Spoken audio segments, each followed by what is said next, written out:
TV Odisha सदा आपणक पाई आपणक साथी रे आपणक हितरे। नमस्कार, मु डॉक्टर मनोरमा महांती आईएमडी भुवनेश्वर पूरा ओडिशा राज्यर विथ बुकिंग करछि। जब देखिबा गत 24 घंटार दिन तापमात्रा रेकर्ड तेबे सर्वाधिक दिन तापमात्रा रेकर्ड करा जायछि झारसुगुड़ा ठारे 40.8 डिग्री सेल्सियस, जोटा कि पूरा राज्य रे हाईएस्ट टेम्परेचर रेकर्ड करा जायछि। ता सहित गोटे दुटा जगह रे फॉग मध्ये रेकर्ड करा जायछि कुहुडी आउ मैक्सिमम टेम्परेचर किंबा दिन तापमात्रा मोस्टली आमर इंटीरियर नॉर्थ इंटीरियर ओडिशा रे 2 रु 5 डिग्री अधिक रही किछि स्थान रे, अलग स्थान मानक मोस्टली आमर नॉर्मल स्वाभाविक तापमात्रा जिते सेतिकी रही। ता सहित आमर 4टी स्थान रे 39 डिग्री सेल्सियस किंबा ताठू अधिक तापमात्रा रेकर्ड करा जायछि। हीराकुद ठारे 39.2 डिग्री सेल्सियस रेकर्ड करा जायछि। सुंदरगढ़ संबलपुर ठारे 39 डिग्री सेल्सियस रेकर्ड करा जायछि। हमर भुवनेश्वर रे 38.6 डिग्री सेल्सियस, राउरकेला रे 38.4 डिग्री सेल्सियस रेकर्ड करा जायछि। जदि देखिबा हमर स्वाभाविक तापमात्रा ठारू हीराकुद ठारे 4.9 डिग्री सेल्सियस अधिक रहिछि।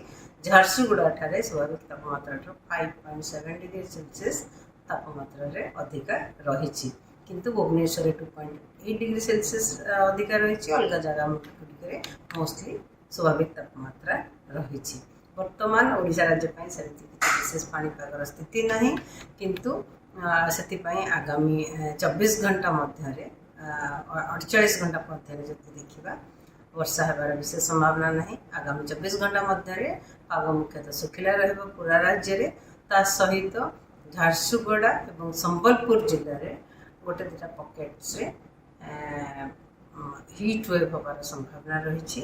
से लोक मानक बाहर को बहुत समय खरारे रहिबाटा एडवाइजेबल नुह।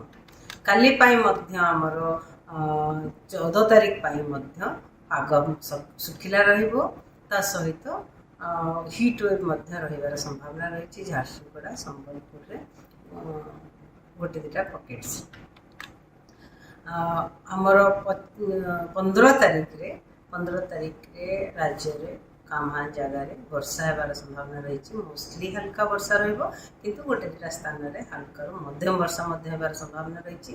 ता सहित बिजुली घड़घड़ी केउंझर मयूरभंज जिले में को येलो वार्निंग जारी करा जायछि। केउंझर मयूरभंज जिले में वर्षा होगा सहित कामा स्थान रे वर्षा सहित बिजुली घड़घड़ी और झटका पवन 30 ରୁ 40 किलोमीटर/आवर रहिबार संभावना रही। 16 तारीख राज्य में वर्षा रहिबो, मोस्टली हल्का वर्षा रहिबो, किंतु कामा स्थान रे हल्का मध्यम वर्षा होबार संभावना रही। वर्षा सहित बिजुली घड़घड़ी वार्निंग जारी करा जायछि। बिजुली घड़घड़ी आमर मयूरभंज, केउंझर, बालेश्वर, भद्रक, जाजपुर, ढेंकानाल, कटक, केन्द्रापड़ा, जगतसिंहपुर, खोर्धा जिले में कामा स्थान में बिजुली सहित घड़घड़ी और झटका पवन 30 ରୁ 40 किलोमीटर/आवर रही। किंतु राज्य में आम पूरा उपकूलवर्ती अंचल जिला गुड़िक सहित मयूरभंज, केउंझर, अनुगुल, ढेंकानाल, नयागढ़, बौद्ध, कंधमाल, रायगड़ा, कोरापुट, मालकानगिरी और उपकूलवर्ती जिला गुड़िक हल्का मध्यम वर्षा होबार संभावना रही। 17 तारीख जब देखा आम उपकूलवर्ती अंचल जिला गुड़िक सहित मयूरभंज, केउंझर रे हल्का मध्यम वर्षा हो पाए। आमा स्थान में सहित बिजुली घड़घड़ी सहित वर्षा होबार संभावना रही। मयूरभंज और केउंझर जिले में जोटा कि येलो अलर्ट जारी कर 18 तारीख रे राज्य में पुणी भी वर्षा रहिबार संभावना रही। मोस्टली हल्का वर्षा रहिबार संभावना रही, जमी गंजाम, गजपति, रायगड़ा, कोरापुट, मालकानगिरी, नवरंगपुर जिले में। और 19 तारीख रे मध्यम वर्षा कंटिन्यू करें, हल्का वर्षा कंटिन्यू करें।